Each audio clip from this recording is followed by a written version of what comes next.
I'd always believed in my wife. We'd been together almost 10 years, and while we had our usual ups and downs, I thought our bond was unshakable, but recently everything shifted. She grew cold, constantly glued to her phone, and disappearing late at night with vague excuses. At first I brushed it off, telling myself I was being paranoid, but then I noticed how guarded she was with her phone, always locked, screen down, or carried everywhere. One night she claimed to be tired and went to bed early. Her phone lit up on the counter. The text read, "I miss you, can't wait until tomorrow night." The name was just Jay, not anyone I knew. My chest tightened, but I didn't confront her. I needed the truth. The next day, I paid closer attention. She said she had dinner plans with Amanda. What she didn't realize was I knew Amanda had moved out of state weeks ago. That's when I chose to follow her. That night, she left dressed up more than usual, casual jeans with polished touches, styled hair, perfume, and lipstick she never wore for me anymore. I waited, then trailed her car across town. She pulled into a quiet restaurant and met a man outside. They embraced, and he kissed her cheek before walking in together. My stomach twisted like glass breaking. I wanted to storm in and call her out, but I held back. I needed evidence. Over the next few days, I pieced it together, checking our joint account. I saw charges at hotels, restaurants, and a florist. It all lined up. She was living a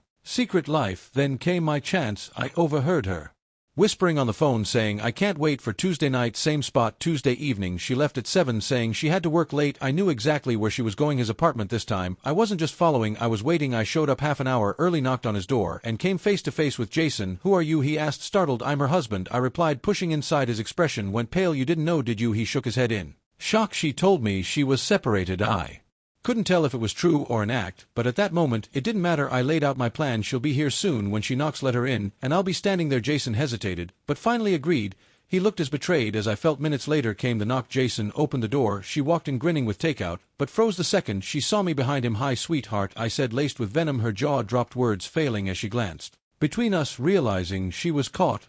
"I can explain," she stammered. "Then explain," I said, folding my arms. "Explain the late nights, the lies, the phone calls." She scrambled for excuses, blaming me for not being attentive enough, not meeting her needs. Jason finally cut in. "You told me you were separated. Is that another lie?" She turned to him, desperate, but he pulled away, shaking his head. "You lied to me too," he said, disgusted. "I'm done. I want nothing to do with this." Her face collapsed as Jason walked out, leaving just the two of us. I looked at her and said, "Guess Plan B just fell apart. I hope it was worth it." I walked out without giving her a chance to reply. That night, I packed a bag and stayed with a friend. Later, I learned Jason cut ties for good, blocking her everywhere. She begged him for another chance, just as she begged me, but it was over for both of us. I filed for divorce and never looked back. It hurt deeply, but walking away from her lies gave me the freedom and peace I hadn't felt in years.